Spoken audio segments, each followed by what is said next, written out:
G'day, welcome back to the channel. Insta360 sent me this here, see this? They sent that to me and said review it. So I thought, I'll review it. And they sent me a great big wad of review notes, things I should mention in the review and things I should say and things I should look at. And I thought, nah, let's just open it up and fly it. That's the ultimate test.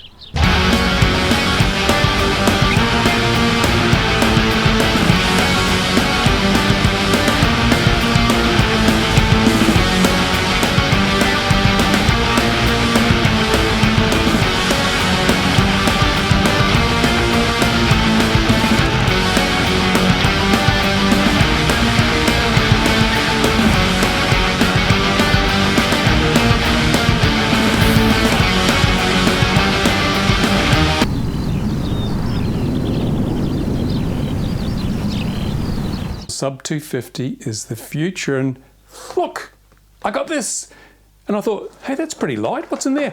This is the new SMO4K ultralight camera for FPV drones from Insta360, and it is kind of Insta360's response to the naked GoPro. Now, everybody who wants to build small, light sub 250 craft with good HD or 4K video is busy stripping down their GoPros using 3D printed parts and putting together a skeletal GoPro. But GoPros are pretty damn expensive, and you're still leaving yourself with something that's pretty easily damaged in the event of a crash. Well, look what Insta360 have done.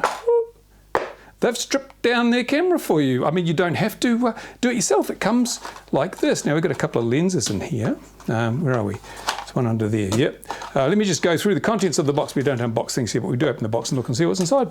Back cover, spare back cover. This is a bit different to the cover that's on there. I don't know why. Anyway, they sent me a whole lot of stuff. I didn't read it. Who cares? If you can't use it without reading the manual, it's no point at all. This is an ND filter. Now, that's a great idea. Everyone needs ND filters for getting proper good results.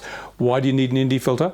Well, because sometimes the sun is too bright, and the way action cameras control the exposure, because they don't have a physical moving iris to limit the amount of light going in, as the light gets brighter, they use a shorter and shorter shutter speed. And what does that mean? Well, on a bright day, you don't get any motion blur, and the effects of jello, if you've got any vibration in your frame, the jello is much worse with a very fast shutter speed. So if you want to slow your shutter speed down, get the nice blurry video if you're traveling fast, and really just improve the dynamic range of your camera, because the sensors can only handle so much light. Even when you've got the shutter speed wound to the fastest setting, the sensor can still be somewhat overloaded, and you get the highs blown out. It just doesn't look very good. This is why I use an ND filter. And if I'll put it up to the camera here, maybe you can see what ND filter does. Oops, I can't see where my lens is. Here we go. Can you see what an ND filter does? Yes, it makes things very dark. It basically blocks a lot of the light going to the camera, gives the sensor a bit more opportunity to work properly on those really bright days, and it slows the shutter speed down. Fantastic. So if you don't use an ND filter on your action camera on a very sunny day, you might be surprised at what happens if you do. Then they provide also a UV filter. What for? I mean, I've got to say, what for? UV filters, they used to be a thing back in the day of film cameras, because the old film used to be very sensitive to UV. So if you put a UV filter on your film-based camera, you'd get better contrast and better colors. The picture would just look better. Everything would pop more. With electronic sensors, it makes no damn difference. They're not that sensitive to UV. They're actually more sensitive to infrared, which is why we have infrared blocking filters. So a UV filter, I don't know. I really don't know. I will try it out and see if it has an effect, but I really, nah. A lot of cameras, digital cameras, they use UV filters not to block UV, but basically to provide protection for the lens. That's always a good idea. Let's have a look at this thing. Here it is. Here's the camera itself. This is the bit you've all been waiting for. Yeah, it's really light. I'll get the scales that don't show the blood in a minute.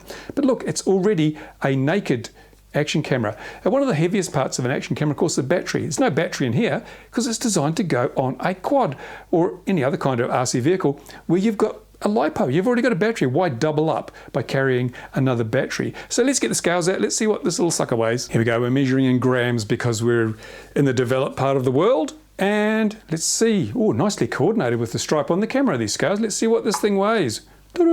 32 grams, including the little plastic covering film on the front. Now, I'm really torn here. I'm really torn because I never peel this off. But obviously, it would be unfair to test the camera with this on. So bear with me. This is painful for me. As you know, everything I've got with a plastic film has the film on.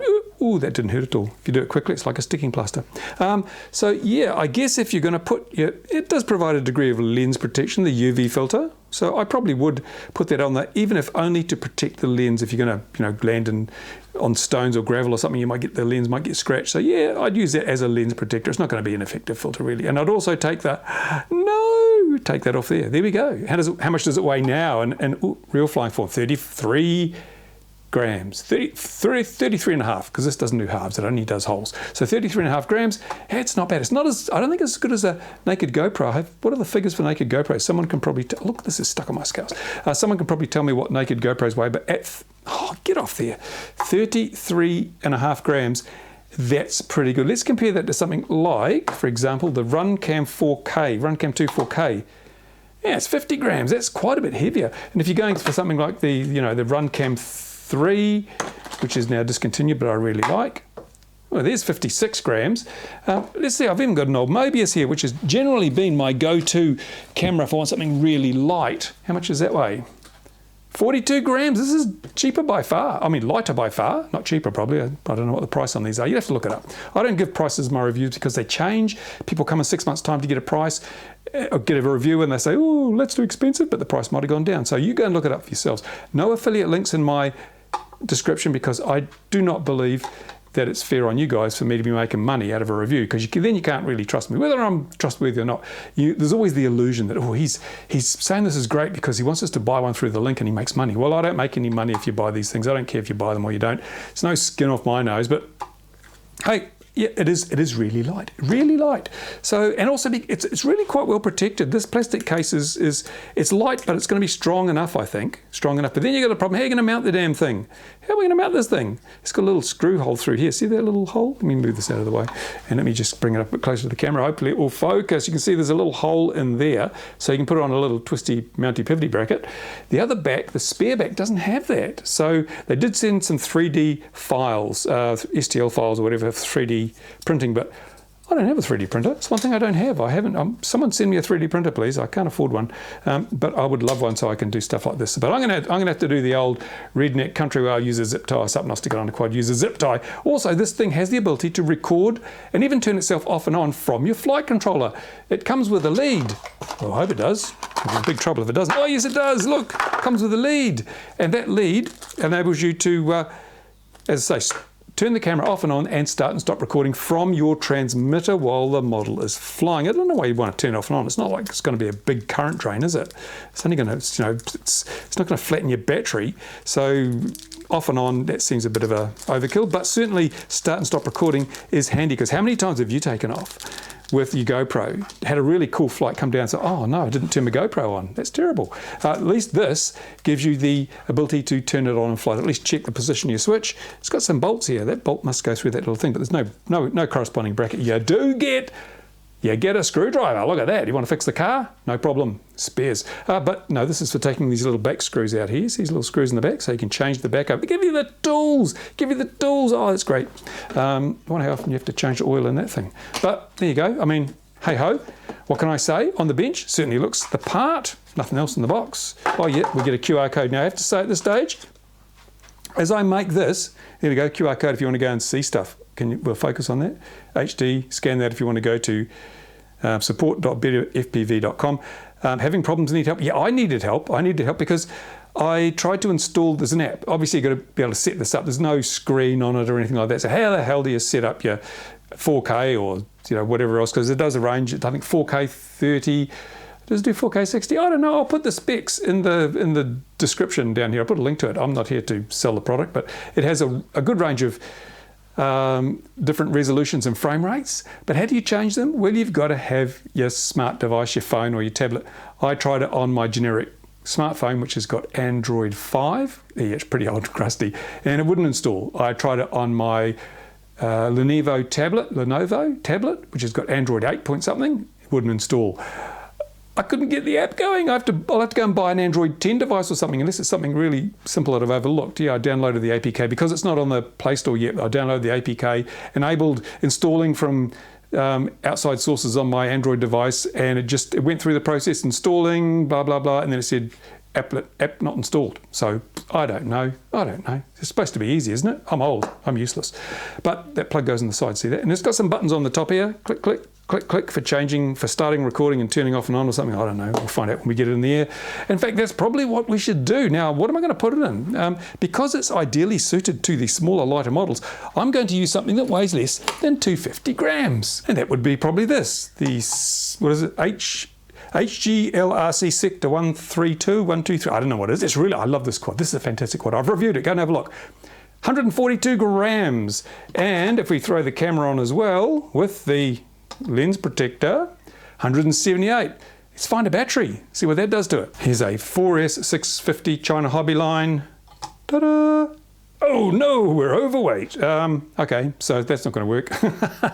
But hey, it doesn't matter if it's over 250 grams. Police don't carry around scales, regulators don't carry around scales. It's close enough. It's close enough that this really still qualifies as a sub 250, doesn't it? You could run a 3-cell pack, but because I get 7 or 8 minutes out of this craft without the camera, without that heavy camera, well, not the light, without the Insta camera. I haven't tried it with that yet, but in that configuration, I get 7 or 8 minutes of flight time, which is fantastic. So this will knock it back a bit because it's going to add 30, well, I don't know, some percentage extra weight, and yeah, what a shame it's just over. Yeah, so we'll try it, we'll fly it and see. No one's going to know the difference. If you gave that to someone and said, how much does it weigh? They couldn't tell you. So if the policeman comes along, just slip another battery in before you give it to them to weigh. Not that they do that, do they? They don't do that. They're not going to do that. And it's a super safe craft. So I'm going to figure out how I can mount this on here, because it's such a nice little craft. Look, it doesn't even look out of place. Let me just get a different shot of this. That does not look out of scale on that quadcopter. I'll be happy flying that. It's a bit of a brick wall in terms of drag, but if you're going to do cinematic stuff, you're not going to be flying fast.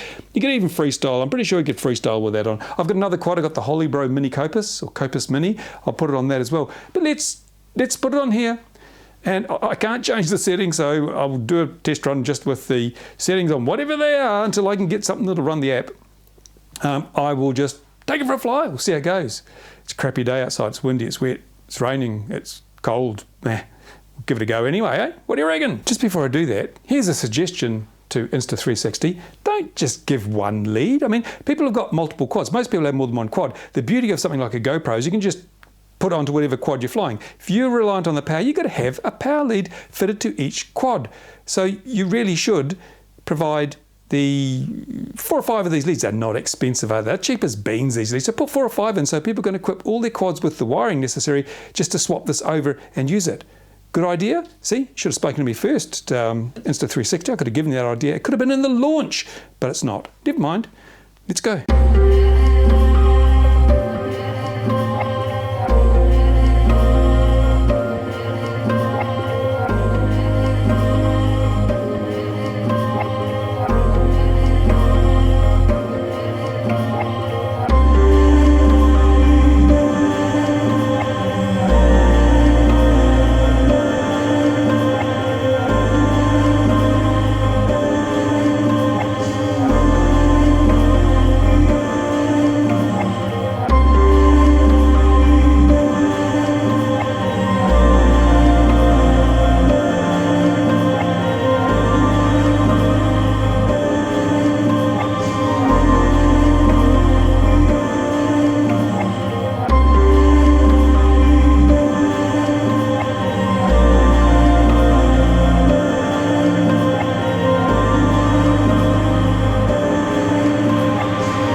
Okay, a few notes in summary.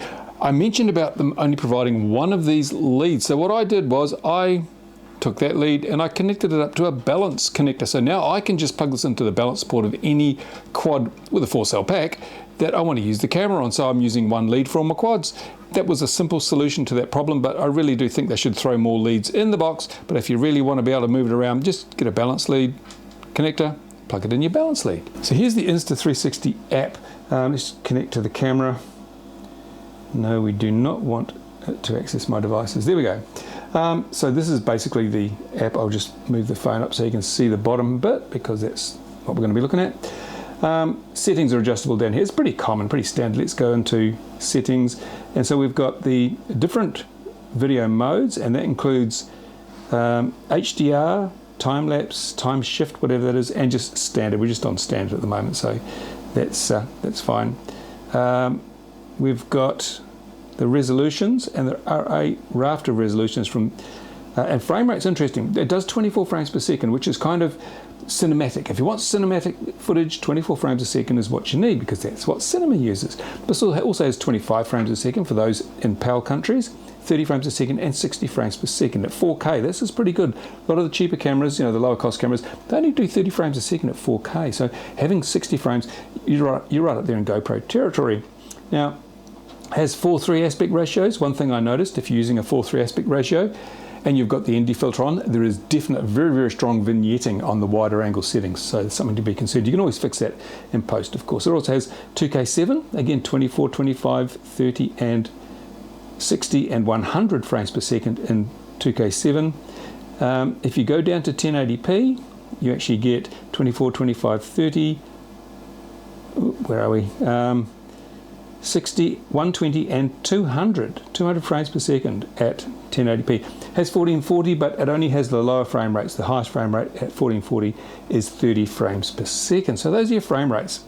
Now we have the various fields of view, and what I've got set here is linear. Linear is, see this line up here, this vertical line, this is has correction for barrel distortion in the lens. Any wide angle system is going to have barrel distortion, so that corrects for that. And if we go to ultra wide, you notice we've already got a bit of curvature in there. If we go down to wide, just slightly zoomed in. If you go to narrow, wow, that's like, I don't know why you'd use that, but that's super zoomed in. Probably might not even be 90 degrees field of view. All the shots that I've done here have been on wide, so it gives you an idea of what we're looking at. Then we've got the different color profiles or format profiles.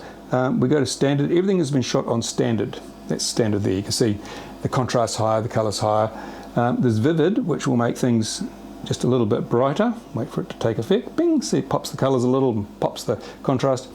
But also as a log, which will give you a much greater grading options when you're doing it in post, if you want to be able to get the most out of a scene by adjusting the colors and the contrast and everything. But I've shot everything on standard mode in this video. There is, of course, exposure compensation where you can adjust, and also white balance is an auto setting. I think you've also got, you can manually set the color or the temperature of the image, which is very handy. Most people just run that on auto, but sometimes if you're operating in the golden hour and you want to get those lovely golden tones, you may want to set that color setting manually. We've also got exposure compensation, I think. Have we got yes, I think this is it here. Yep.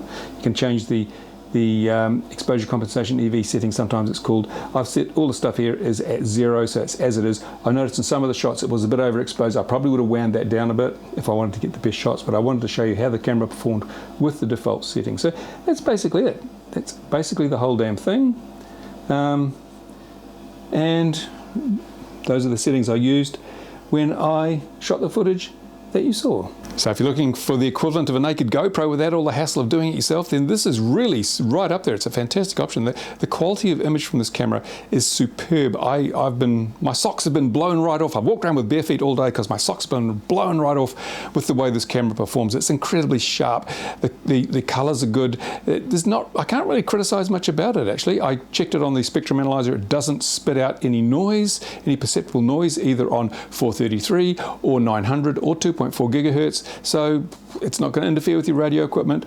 It's just a really, really fantastic little camera that makes it possible to get super 4K footage, 60 frames a second, from lightweight sub-250 craft. And that is brilliant because, as I said at the start of this video, that's the future of this hobby if we're not very careful.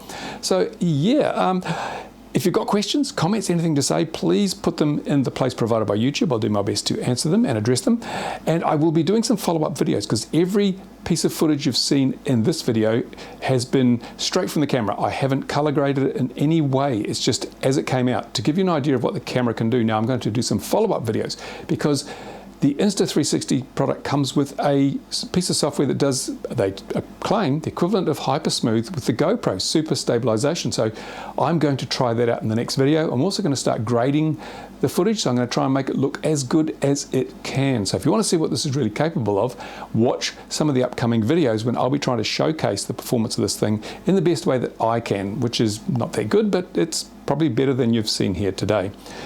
In the meantime, there's a link in the description. It's not an affiliate link. I don't make money by shilling for products. So if you like the product, if you think it might be good, you can go and buy it. I won't make a penny. I don't care. I'm not here to make money out of your purchases. I'm here to provide you with information. And thanks to my Patreon supporters, I'm able to do that without bias or commercial pressure. There you go. Thanks for watching. Leave a comment if you feel inclined to do so. And I'll spot you later. Bye for now.